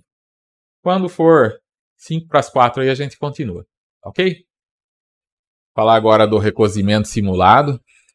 O recozimento simulado é inspirado no processo de recozimento de sistemas físicos. Então, o recozimento ele consiste em sujeitar um material, você pegar um material, esquentar ele bastante e depois você ir resfriando ele bem devagarzinho. Tá? Pegar um metal, por exemplo, esquenta ele até o limite dele de que ele começa, né, as moléculas a se mexerem ali, né, a formar os cristais, e aí depois você vai resfriando ele lentamente. E isso faz com que ele aumente a ductilidade e reduz a dureza, de forma que ele fica mais trabalhável, mais maleável, tá? Então, assim, a ideia é... O que é ductilidade, né? Essa palavra é o grau de deformação que o material consegue resistir até ele romper, tá? Então, se você pegar uma liga de metal, você consegue fazer um movimento com ela, torcê-la um pouquinho sem que ela quebre, né? Dependendo da espessura, de vários fatores aí, ela tem uma certa resistência, né? Que você consegue dobrar, né? Você pega ela aqui e consegue dobrar sem que ela quebre imediatamente. E aí você tem esses processos que são feitos, né? Tem um processo de endurecimento, tem processo de recozimento, tem processo de temperamento, tem vários tipos de processos que você pode sujeitar o metal. No caso específico do recozimento, a ideia é deixar ele realmente mais, assim, mais maleável. Você deixa ele mais resistente, né, para ele poder fazer realmente esse movimento, né? Isso altera as propriedades físicas e às vezes as propriedades químicas do material, tá? Então, como eu falei, a ideia é deixar ele resistente de forma que ele deforme sem trincar, sem rachar e sem romper, né? Todo material, é claro, todo metal, né, se você torcer muito, ele vai, né, romper, ou por fadiga, se você ficar torcendo muito, né, ou porque chegou no limite dele. Mas a ideia, então, é que esse processo faça ele ficar menos duro, mais maleável, mais resistente. Esse modelo é inspirado no algoritmo de Metrópolis, tá? Que é um meio de encontrar uma configuração de equilíbrio de uma coleção de átomos em uma certa temperatura. O recozimento simulado ele tem as ideias retiradas da termodinâmica estatística, que é um campo da física que faz predições teóricas sobre o comportamento de sistemas macroscópicos, como os líquidos e sólidos e tal, com base nas leis que governam os átomos que os compõem, tá? Então aqui o objetivo, né? Levar o material ao seu ground state, a um estado de mínima energia, em que ele vai formar uma estrutura cristalina. Então você tem vários metais que formam cristais, né? Que se apresentam às vezes na natureza como cristais. O galho aqui é um caso de metal que forma grandes cristais. Quartzo, né? Cristal de quartzo. Aqui cristal de quartzo também. E aqui um exemplo, né? Do que seria um metal recozido e um metal endurecido, né? O endurecido você não consegue, ele não é muito maleável, enquanto que um metal recozido ele tem essa certa maleabilidade aí. Mas assim, o mais importante aqui do nosso ponto de vista de inspiração é que é essa ideia de você esquentar, quer dizer, você esquenta, eleva a temperatura para derreter o metal, de forma que os átomos possam se mover livremente, né? Até você chegar naquele ponto, né, em que ele começa a se liquefazer, né? E aí a temperatura do sistema derretido vai sendo lentamente diminuída para que a cada nova temperatura os átomos vão se movimentando para adotar uma orientação que é mais estável, né? Então, assim, vai fazendo aquela estrutura de cristal. Então, assim, você não pode, para isso funcionar, você tem que fazer isso devagar, porque é para dar tempo dos átomos se reorganizar. Se você joga a água lá, né, faz aquele resfriamento rápido, aí isso não vai acontecer, ele vai ficar quebradiço, ele não vai ficar bom. Então, o segredo é fazer essa diminuição devagar.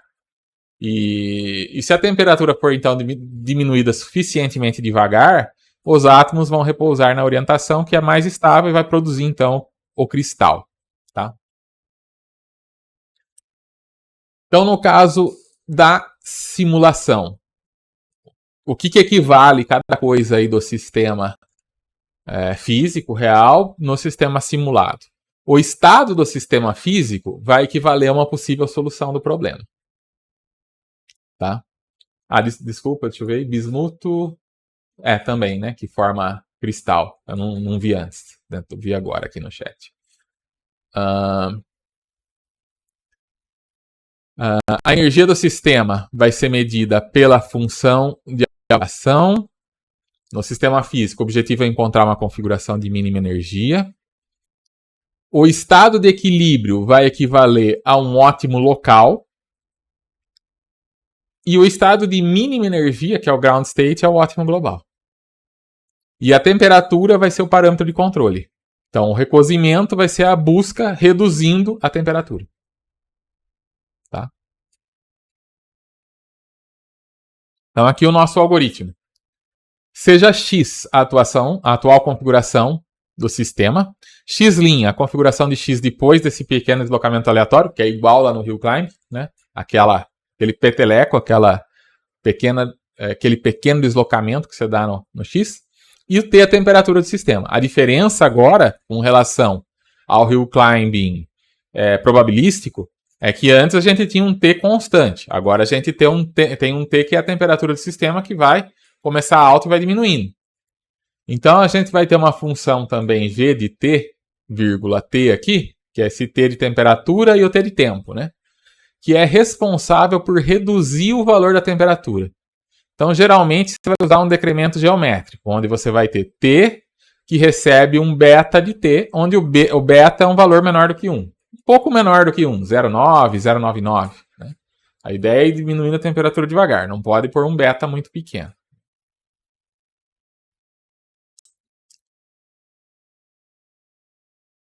Então, aqui está o algoritmo então, do recozimento simulado. O recozimento simulado recebe como parâmetro, como argumento aqui, né, o G, que é o alvo, né, se você tem o alvo.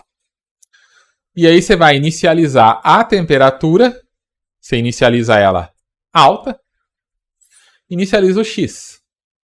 E aí você avalia o X e entra aqui enquanto... Para simplificar, tá? Enquanto não atender o critério de parada. Mas vocês já sabem, né? Qual que é o critério de parada. Quando que você para? Quando você percebe que o X já não está melhorando mais. Ou quando deu um número certo de iterações. Ou quando a temperatura chegou num certo valor. Né? Você pode parar também quando a temperatura está muito baixa. Aí, se o avaliar de X' é melhor que o avaliar de X, né? Você dá lá o peteleco, né? Perturba, avalia o X'. Se o X' for melhor que o X, então o X assume X'. Se não, então assim, melhoria sempre é aceita. Tá? Melhorou? É morro acima? Tá conseguindo uma resposta melhor? Aceita. E se for pior? Se for pior, aí entra nesse senão aqui. Aí você vai gerar um aleatório de 0 a 1, fechado em 0, aberto em 1, e vai ver se ele é menor que o exponencial do avaliar de X' menos o avaliar de X dividido pelo T, que é a temperatura. Tudo isso você tira o exponencial. Se for menor, você aceita esse X' mesmo ele sendo pior. O que isso na prática quer dizer? Então, se o X' é melhor que o X, esse exp de avaliar de X' menos avaliar de X dividido por T vai ser maior do que 1. Então, assim, uma melhoria sempre vai ser aceita. Na verdade, essa melhoria já está sendo aceita. Já vai estar sendo aceita aqui, tá? X'. Esse X, se for melhoria, já aceito aqui. Mas mesmo que não tivesse esse C, tivesse só o senão, esse exp aqui já ia dar maior que 1. Então, sempre esse aleatório ia ser menor, né? Então, de qualquer forma, ia sempre aceitar uma melhoria. Agora, quando é uma piora, o que acontece? Essa equaçãozinha aqui vai dar um valor menor do que 1. Quanto menor do que 1 depende da temperatura, tá? Então, o que acontece? Uma temperatura alta vai dar um valor menor do que 1, mais próximo de 1. Então, provavelmente, esse aleatório vai ser menor do que 1, menor do que esse valor, e ele vai ser aceito. O x' vai ser aceito. Então, com a temperatura alta, significa que você está aceitando facilmente valores que pioram o seu x piores, né? X cuja avaliação seja pior. À medida que a temperatura vai baixando, né? Então, assim, com temperatura alta, os valores aqui tendem a 1 e vão ser todos aceitos. Com temperatura baixa, vai reduzindo esse valor aqui, cada vez vai ficando menor, então vai reduzindo a chance de aceitar. É claro que, como é aleatório, eventualmente o aleatório gera um zero aqui, e aí significa que vai aceitar mesmo um valor ruim com a temperatura baixa. Mas quanto mais baixa a temperatura, mais difícil é de você aceitar um X pior, né? E X melhor sempre sendo aceito. Então, qual que é a ideia por trás de tudo? É que quando você esquenta, você deixa o sistema fluir livremente. Mas à medida que a temperatura vai esfriando, você só vai aceitando soluções que tendem a ir para o ótimo. A gente espera que seja o ótimo global. Tá? Fechado em 0, aberto em 1, significa que o 0 está incluso, né?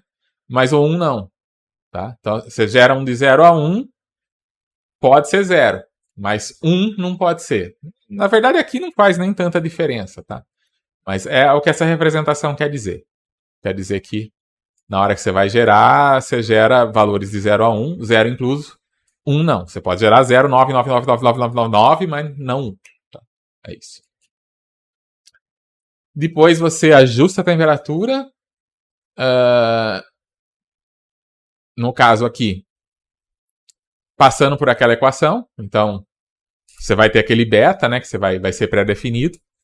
Então, digamos que vai diminuir, vai multiplicar a temperatura por 0,9, por exemplo, e a temperatura vai ser um pouco menor. E assim a temperatura vai diminuindo. E a cada iteração também você conta aqui o contador de iterações. Tá? Lembrando, isso aqui vale para maximizar. Se você quer minimizar, inverte aqui. X' para o lugar de x, x para o lugar de x'. Ok? Dúvidas no recozimento simulado. Quanto mais ele esfria, mais você tende a não aceitar valores de x que pioram, que são piores, né? Você vai aceitar valores de x melhores. Então, se você pensar naquele gráfico de subida de colina, a tendência é o quê? Quanto mais frio fica, mais a tendência é de só subir. Né? Então, assim, quando tiver bem frio, a tendência é de chegar num topo. Enquanto está quente, você sobe e desce livremente. Não, a quanto ele sobe e quanto ele desce é aquela perturbação que é aleatória. Então ele sempre sobe ou desce. Mas assim, aceitar a nova posição é que depende da temperatura. Então, com uma temperatura alta, você deu um passo para baixo, ele tende a aceitar mesmo assim. Conforme a temperatura vai baixando, ele começa a aceitar só a subir. Quando desce, ele já não aceita. Tem menos tendência a aceitar um passo para baixo. Entendeu? Pergunta do Gil aqui, nessa função t de GTT, como que ela é calculada? Está no slide de trás aqui, ó. É t é igual a beta vezes t. Esse beta é pré-definido. É um valor um pouco menor que 1. Certo?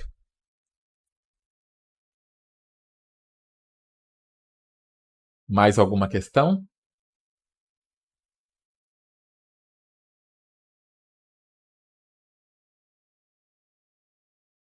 Então, vamos agora para o recozimento simulado como ele normalmente é implementado tipicamente, tá? Porque a gente não vai fazer só uma vez esse processo, né?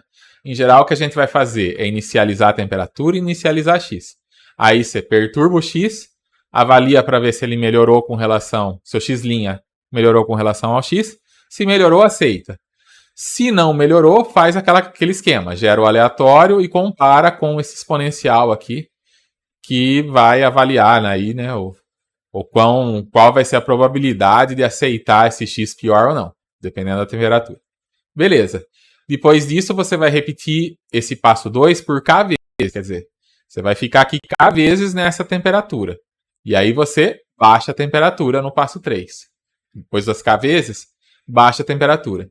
Se a temperatura chegou num valor mínimo, né, se a temperatura é maior do que esse valor mínimo, quer dizer, se ela não chegou nesse valor mínimo, então você vem no passo 2 de novo. Perturba, aceita se for melhor, não aceita se for pior. Mas agora vai ter menos chance de aceitar piores porque a temperatura diminuiu. Então você faz isso k vezes, aí vem aqui e baixa a temperatura. Você vai baixar a temperatura várias vezes até que vai chegar uma hora que você baixou tanto a temperatura que chegou no mínimo. Quando chega no mínimo, quando é menor do que o mínimo, né? Maior ou igual a mínimo, beleza. Vai para o passo 2. Mas se for menor que o mínimo, significa que a temperatura baixou demais. E aí então você vai para o passo 1. O que é o passo 1?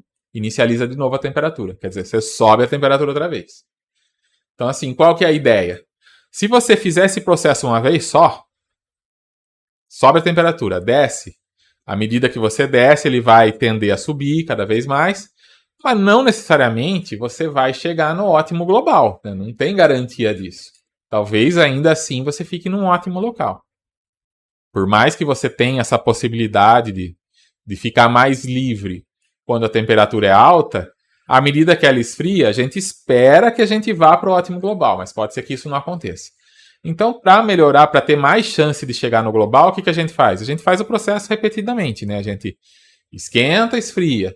Esquenta rápido e vai esfriando devagar. Esquenta rápido e vai esfriando devagar.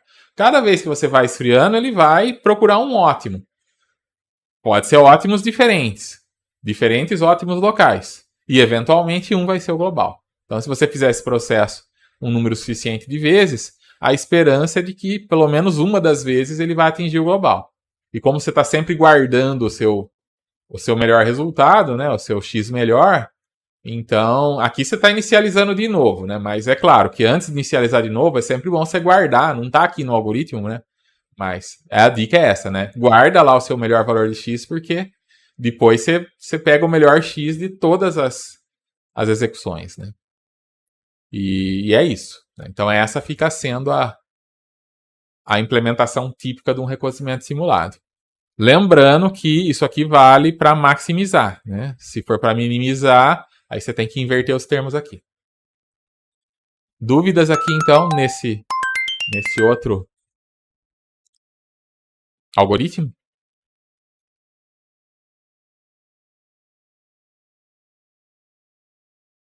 Bom, então agora vamos para um exemplo de aplicação, tá?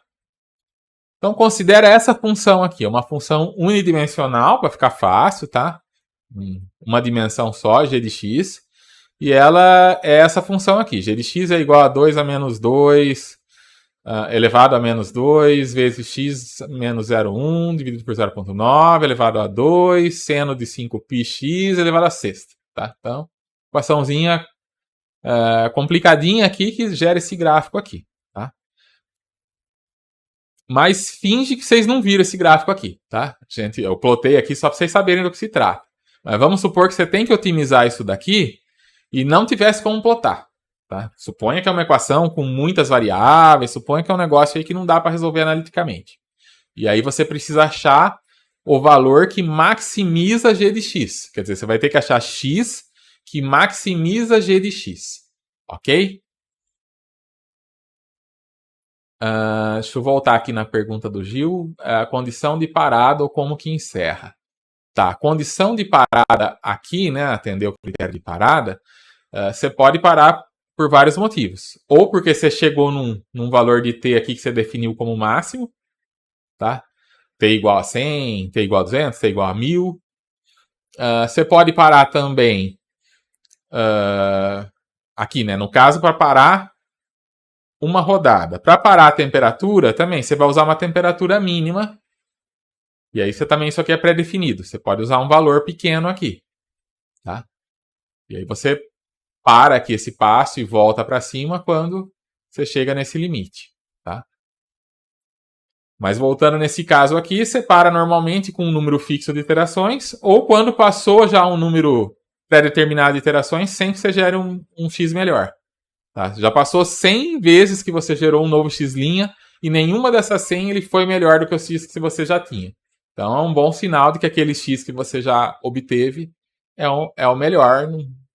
E, bom, pode ser que se com 100 não deu, mas se 200 fosse dar. Mas a gente calcula um número razoável, né?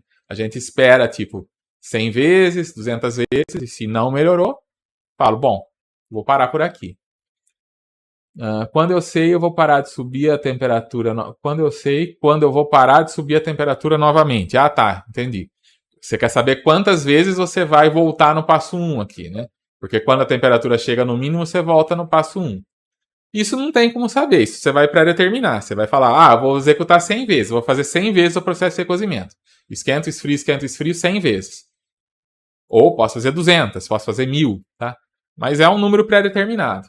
10. Tudo depende do seu problema, né? De quanto tempo você tem. Tá? Normalmente a gente define isso pelo tempo que a gente tem. Se eu quero uma resposta em 1 hora, eu posso ter que fazer menos vezes do que se eu tiver um dia inteiro para fazer. Na prática, a gente vai...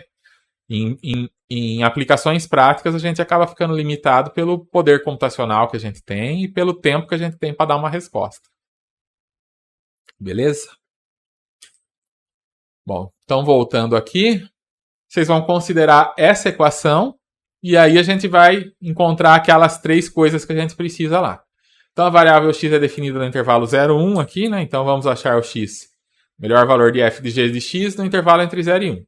Eu estou vendo que é 0,1 aqui, tá? Mas vamos fingir que a gente não sabe. Tá? Assuma que o máximo global é desconhecido. Então, olhei para a equação, não estou vendo o gráfico, não faço a menor ideia de qual que é o valor de g de x que vai ser o maior. Eu quero maximizar ele. Aqui eu estou vendo que é 1. Né? 1 ou algo próximo de 1. Vamos supor que eu não sei isso. Tá? Como foi discutido, o que a gente precisa? A gente precisa de representação, a gente precisa de objetivo e a gente precisa de avaliação. Então vamos começar da representação. Vamos usar o valor real da variável x para representar as soluções candidatas x pertence a 0,1. Aqui está fácil, né? Então, vamos usar já o que a gente já tem. Vamos usar x de 0 a 1. Tá? Incluindo 0 e 1, tá? Intervalo fechado. Para perturbar o ponto atual, a gente vai usar um ruído gaussiano de média zero e pequena variância. Tá? Então, assim, a gente vai gerar um ruído gaussiano, a média é zero, quer dizer, grande chance de ser algo em torno de zero, e uma variância pequena. Então, essa é a distribuição do meu ruído. Tá? Então, assim, no caso aqui eu gerei com variância 0,03, se não me engano. E ele vai, então, com pequena chance de gerar algo no limite de menos 0,1 a 0,1 e com mais chances de gerar o próximo de zero. Tá?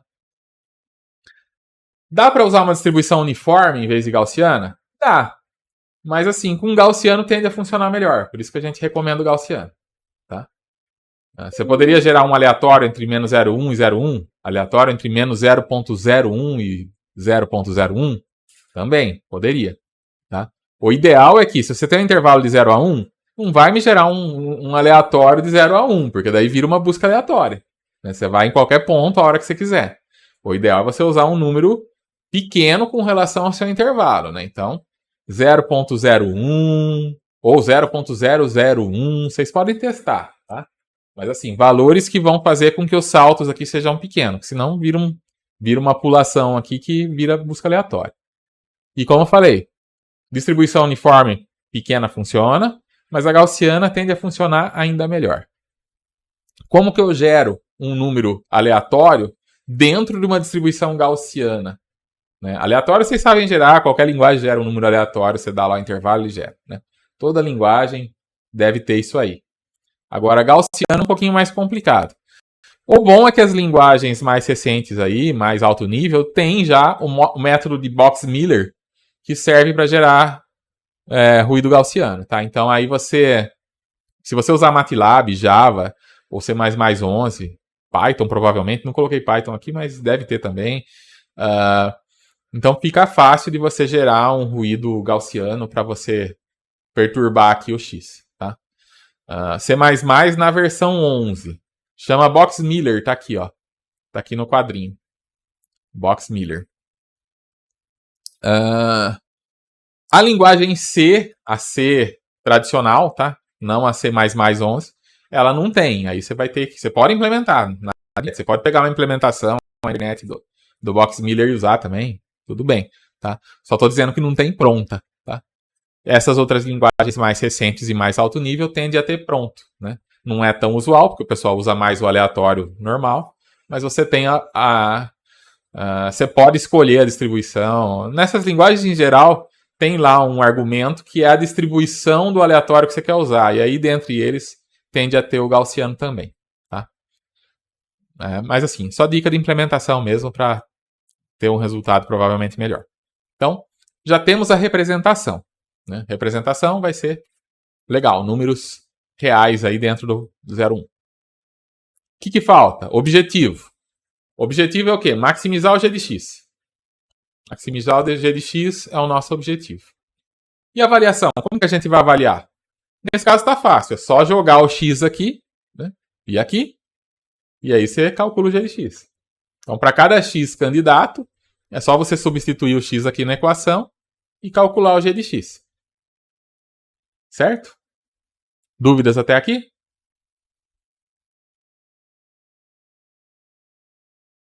Beleza. Então, agora só faltam os exercícios, tá? Então, esses exercícios, vocês já podem começar ele, tá? Não precisa entregar nada para mim hoje. Na verdade, eu quero que vocês guardem essas implementações e resultados, porque vocês vão usar eles no projeto, no trabalho 1. Quando a gente vê depois os algoritmos genéticos, aí no trabalho 1 vocês vão comparar esses resultados com os que vocês obtiveram com os algoritmos genéticos. Tá? Então, para hoje, vocês não vão entregar nada, mas vocês já podem começar a implementação, porque com certeza vão surgir algumas dúvidas. Eu vou ficar aqui para poder responder para vocês. Tá? Então, a primeira questão é implementar os vários tipos de algoritmos de subida da colina. Pode começar com a subida da colina mais simples, né? E depois vocês vão partindo para os outros aí, de recozimento simulado, subida da colina iterativo, do probabilístico e do recozimento simulado. A ideia, então, é aplicar esses métodos para resolver esse exemplo aqui, tá? Você vai usar um esquema de representação para a solução candidata, que é a variável x, pode usar esse esquema que eu já propus, e vai comparar o desempenho desses algoritmos e tirar suas conclusões. Então, você pode comparar o subida da colina com o recozimento simulado, o subida da colina simples com o iterativo, e ver o né? Qual que vai ter sucesso mais vezes. Você pode executar várias vezes e ver quantas vezes ele vai ter sucesso, por exemplo. E ver o tempo também, né? O tempo também é interessante. Então, você pode concluir que tem um método que 90% das vezes ele acha o máximo global. 10% não. Tem um outro método que é pior, que ele só chega a 60% das vezes no máximo global. Mas aí em questão de tempo, esse pior ele roda mais rápido, o outro roda mais devagar. Esse tipo de coisa que vocês vão comparar, né? Desempenho, né, em relação a tempo e em relação à taxa de acerto e a quantidade de vezes que vocês vão atingir o máximo global. Pro caso da subida da colina simples, vocês podem usar diferentes configurações iniciais como tentativa de encontrar o ótimo global. E aí você vê se o algoritmo teve sucesso. E por fim, você pode discutir a sensibilidade de todos os algoritmos com relação aos seus parâmetros de entrada. Porque tem várias coisas que vocês vão ter que definir. Como, né? Por exemplo, nesse ruído gaussiano, média 0 e uma variância pequena. Quão pequena? Vocês podem testar 0.1, 0.01, ver qual que fica melhor. Vocês podem testar, no caso da temperatura, temperatura máxima tal, temperatura mínima tal, o beta lá que diminui a temperatura. Você pode usar um beta maior, menor, né? Você pode usar um beta que vai a cada iteração praticamente você já dá uma diminuidinha na temperatura, ou você pode ficar várias iterações na mesma temperatura. Tudo isso são parâmetros que são ajustáveis. E aí vocês podem fazer vários testes para tentar encontrar quais que são os melhores. Guarda isso para vocês depois colocarem lá no relatório do trabalho 1. Beleza? Aqui tá as referências. E, bom, ficou alguma dúvida aí nos exercícios? Pessoal, vou parar a gravação aqui, fazer a chamada, tá? Depois vou continuar aqui, tá? Só não vai mais precisar gravar, né? E só lembrando, então, que na próxima aula a gente vai ver a parte de biologia evolutiva, né? A parte que inspira aí o modelo, os algoritmos genéticos, tá? E daí daqui 2 semanas a gente vai falar de algoritmos genéticos. Ok? Só para fechar aqui a apresentação,